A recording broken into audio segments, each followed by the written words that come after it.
नमस्कार, प्रणाम, हर हर महादेव, जय माता दी सबके। हम आप सबके बेटा भाई भोजपुरी गायक सत्यम वर्मा एजे से जितना भी भोजपुरी सुनवैया श्रोता समाज रूपी लोग बा सबके गोड़ छू के गोड़ लागतानी। त भैया लोग सत्यम वर्मा ऑफिशियल के रउआ सब जे तरह से प्यार देतानी ऐसे ही प्यार देत रही। इ वीडियो के बनावे की यह उद्देश्य बा कि हमार भाई बाणे सुभाष शर्मा जी यहाँ के बाणे बहुत ही अच्छा गायक बाणे। तो आज हमने के इनसे कुछ इंटरव्यू लिहल जाओ, कुछ पूछल जाओ इनका गीत के बारे में और इनके कहाँ से बिलोंग करल है ये सब पूछल जाओ। तो भैया सबसे पहले राउत स्वागत बा सत्यम वर्मा ऑफिशियल में। तो भैया अपन कुछ मने इंटरव्यू दे दी, अपन नाम बता दी और ये रउआ कहाँ के रहा वाला बाणे ये सब बता दी मने पब्लिक की। मैं गायक सुभाष शर्मा अयोध्या से हूँ आप सभी के बीच में। तो भैया सबसे मेन क्वेश्चन ई बा रउआ से कि मने राउर भोजपुरी स्टार्टिंग कहाँ से भइल, मने भोजपुरी में कदम कैसे रखनी रउआ ये जरा हमर पब्लिक के बताई। मने स्टार्टिंग कहाँ से भइल, मने अभी तक रउआ कितना एल्बम कोई है ये सब कुछ बता दी। अभी देखिए मेरा ज़्यादा एल्बम नहीं आया है जी 10-12 एल्बम आया है जी और आगे आता रहेगा।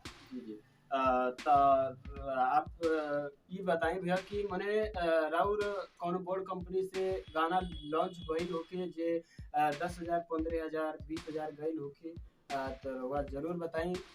या फिर वह कंपनी से बोर्ड जे कंपनी होला ओकरे से वो राउर गाना गइल बा तो रउआ जरूर बता दी पब्लिक के।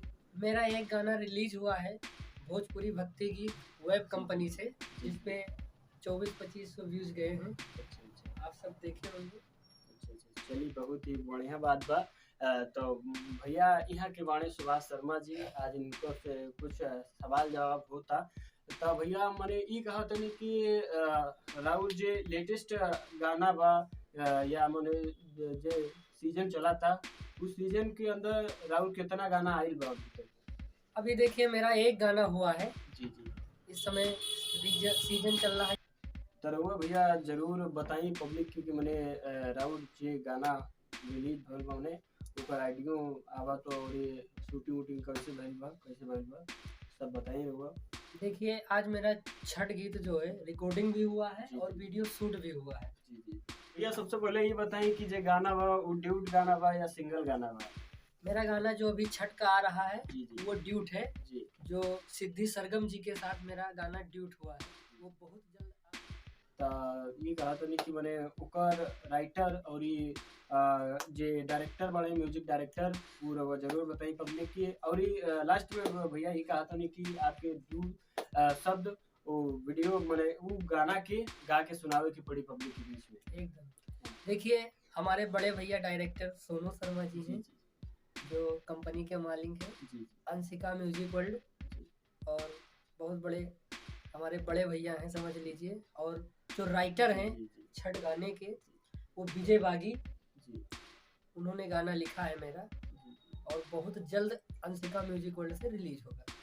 तो कहीं ना कहीं भैया ये जे गाना बा एक मिठास एक तो सबसे बड़ बात ई बा कि छठ की गीत बा तो छठ के पर्व का होला मने एकदम हमनी लोग के तो बिल्कुल एकदम मिजाज एकदम हरिया जला मने छठ के गीत। तो यह कहा था कि दो शब्द जरूर बस गुनगुनाई पब्लिक के बीच में काहे से कि बहुत जरूरी बा जे आपके लेटेस्ट गाना आवे वाला बा तो जरूर गुनगुनाई और गा के बताई पब्लिक के मन सुनाई जरूर।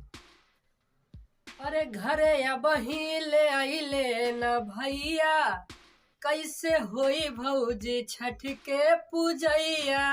घरे या बही ले आइले न भैया कैसे होई भौजी छठ के पूजैया। जय हो क्या बात है, बहुत ही बढ़िया गीत बा। तरुआ सबके ई गीत बहुत जल्द ही हमार भैया के आवे वाला बा सुभाष शर्मा जी के। तो भैया ये बता दी कि राहुल गीत कौन कंपनी से आवे वाला बा।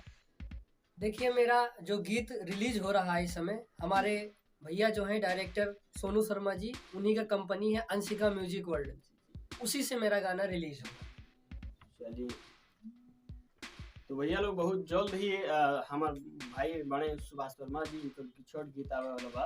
अंशिका म्यूजिक वर्ल्ड के माध्यम से तो सब जरूर ओकरा विजिट करी। Anshika music world YouTube channel बा, ओकरा के विजिट करी और ढेर सारा प्यार दुलार आशीर्वाद दी हमार भाई बड़े सुभाष शर्मा जी इनकरा के इनका छोट गीत आवे बा। तो जैसे ही रिलीज होगी बस आशीर्वाद दी और like share subscribe and Anshika music world के सब सब्सक्राइब करी, लाइक करी।